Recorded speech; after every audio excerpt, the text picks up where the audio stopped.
I'm Christopher Gall. And I'm Lucia Chappelle. With NewsWrap, a summary of some of the news in or affecting LGBTQ communities around the world for the week ending June 27th, 2020.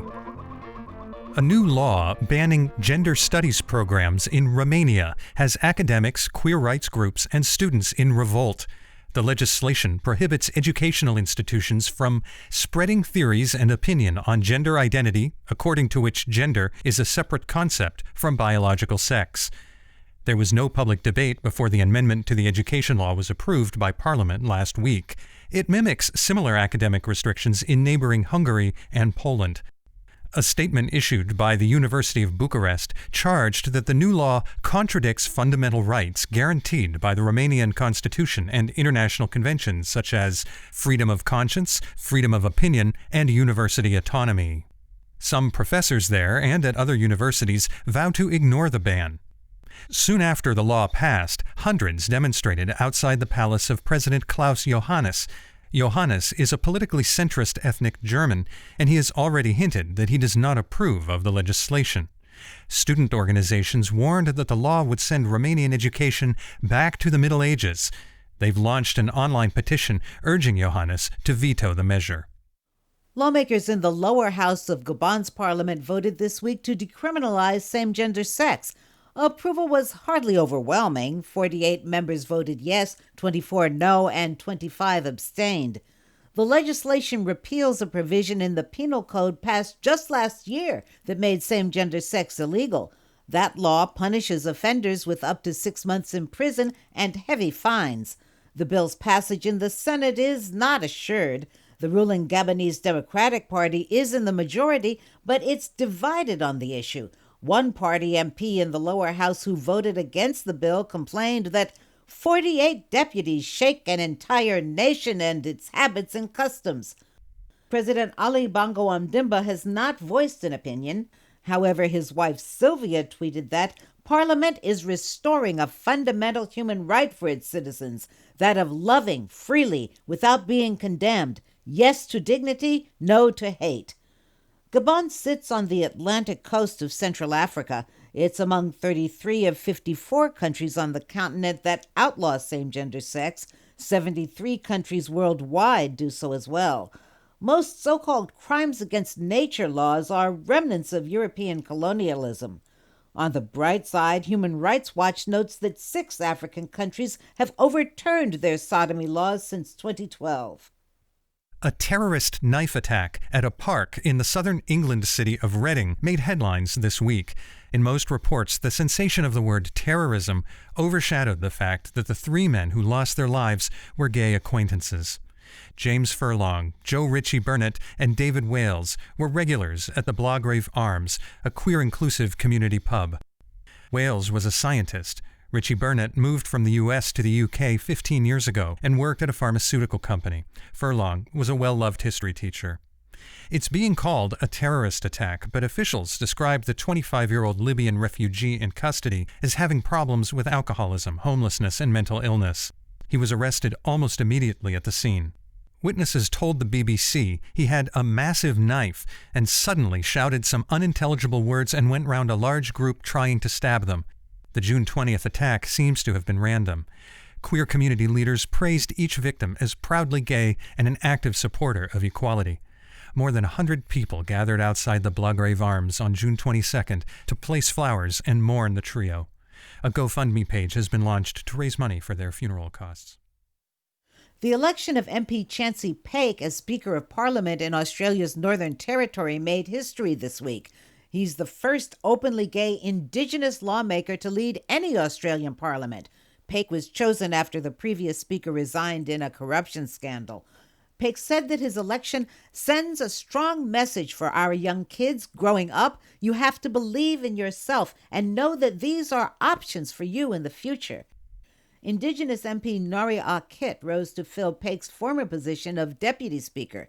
If their Labour Party maintains its majority in territorial elections in August, the unprecedented dynamic First Nation leadership duo could be re-elected to full terms. The new speaker was first elected to Parliament in 2016 despite a smear campaign telling Aboriginal voters not to support Paik because he's gay. He said at the time, "I am eternally proud of who I am and where I come from. I own it and wear it with pride. I am young, I am gay, I am black. I'm a true blue Territorian." Pate began as a queer rights activist and served on the town council where he was born and raised in Alice Springs, the town made famous in the celebrated drag queen movie The Adventures of Priscilla, Queen of the Desert. At 33, he's the youngest currently serving member of parliament. Pate delivered a speech this week in support of the Black Lives Matter movement. He decried systemic racism in government, saying, "This must change, and that is what continues to motivate me. We need to do better." U.S. LGBTQ advocacy groups are slamming the Trump administration with another lawsuit, this one involving the planned rollback of healthcare protections for transgender people. The Health and Human Services Department announced the policy change 2 days before the June 15th Supreme Court queer employment rights ruling. The agency has confirmed that it still intends to eliminate the anti-trans discrimination protections instituted by the Obama administration under the Affordable Care Act. Trump's side wants a religious exemption that would permit any healthcare provider to claim that their faith forbids them from treating transgender patients. They would also remove bias bans based on sexual orientation and in reproductive care. Lambda Legal filed suit on June 22nd on behalf of a number of queer advocacy organizations. It charges the Trump administration with revising the rules with next to no legal, medical, or reasoned policy foundation, and contrary to the opinions of professional medical and public health organizations. It also cites the latest Supreme Court ruling that federal civil rights laws banning bias based on sex extend to sexual orientation and gender identity. A survey published this week by the Kaiser Family Foundation found an amazing 9 in 10 respondents in the U.S. expressing support for the High Court employment rights decision. A similarly large majority also said it should be illegal for healthcare providers to refuse to treat LGBTQ people. Meanwhile, the Justice Department submitted a filing to the Supreme Court on June 25th asking for the total invalidation of the Affordable Care Act. Finally, former San Francisco supervisor Harry Britt died in the city on June 24th. Britt was appointed by then San Francisco Mayor Dianne Feinstein after the November 1978 assassination of Harvey Milk. He was 82 and had been in declining health. Britt grew up in Port Arthur, Texas, and followed the straight and narrow for a while. He got married in 1960 and became a Methodist minister, shepherding 2 congregations in Chicago. His marriage and his ministry both fell victim to the turbulent 1960s. Britt moved to San Francisco in 1972, where he finally came out and wound up becoming a protege of budding politician Harvey Milk. Milk named him as one of 4 acceptable candidates to replace him in an eerily prescient audio tape recorded before he was killed. Now, Senator Feinstein and House Speaker Nancy Pelosi were among those offering tributes to Britt. He was hailed as a progressive trailblazer in his own right, including 14 years of service on the San Francisco Board of Supervisors. Longtime friend and former California Assembly member Tom Ammiano told the Bay Area Reporter that if you look up unsung hero in the dictionary, you'll see a picture of Harry. In May 1979, former cop and supervisor Dan White infamously received a light sentence for assassinating Milk. Protesting queers and their allies were brutally assaulted by police officers outside San Francisco City Hall. It has now broken loose. Cops are now bashing heads. The people who had been protecting City Hall are now getting dragged away by police. Cops then converged on the heavily LGBT Castro district with billy clubs swinging. They came in tipping tables over, billy clubbing, trampling over people, saying, "Get the hell out."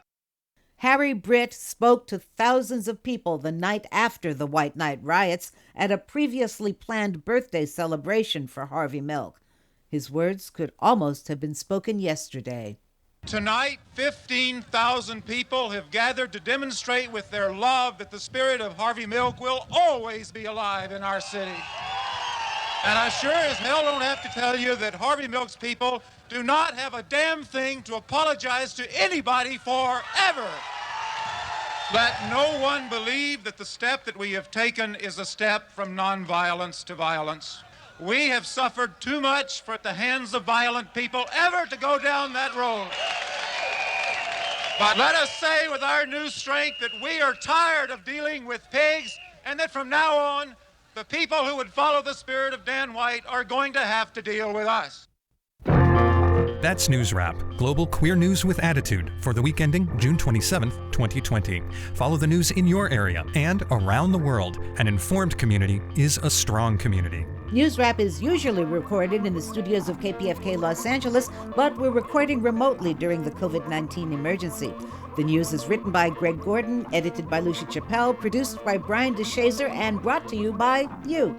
Help keep us in ears around the world at thiswayout.org, where you can also read the text of this newscast and much more. And you can listen to NewsWrap each week by subscribing to our This Way Out Radio YouTube channel.